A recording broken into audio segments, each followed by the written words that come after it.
नमस्कार फ्रेंड्स, मो पिके आपण को स्वागत करुच्ची पिके भाई न्यूज यूट्यूब चैनल को। आसला नुआ योजना मिलिबा 10 लाख टंका आसंता 6 तारिख रु आवेदन।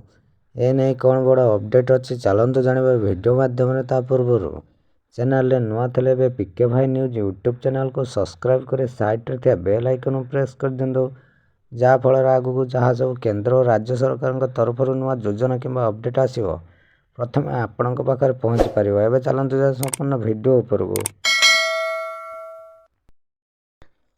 BSKY नवीन कार्ड लगी आसंता 6 तारिख रु ऑनलाइन पंजीकरण आरंभ हेबो।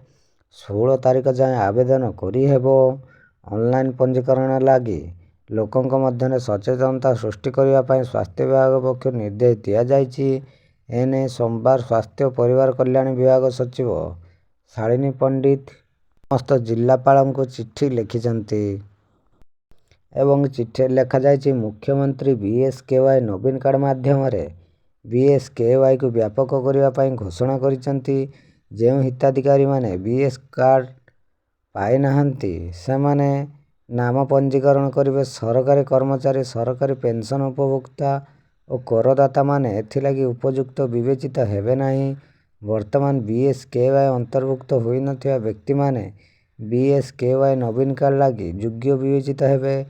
अधिकारी माने www.bskynaveen.odisha.gov.in पोर्टाल ले आवेदन करिवे एवं ऑनलाइन किपरि आवेदन करिवो से नहीं लोकंक मध्य सचेतनता करने को कहा जायछि। आवेदन पाई उभय इंग्लिश एवं ओडिया फॉर्म रही। एगुड़िक निज निज जिलार सोशल मीडिया हैंडल एवं वेबसाइट रे शेयर करने कहा जायछि। से भली जिला स्तर रे और उपखंड स्तर रे मिशन शक्ति, पंचायत राज विभाग, महिला और शिशु कल्याण विभाग, गणशिक्षा विभाग एवं स्वास्थ्य विभाग पक्षर जनसचेतनता कार्यक्रम करा जिवो। एथि सहित ग्राम पंचायत स्तर रे डाकबाजी यंत्र साहाय्य सचेतनता करा जिवो।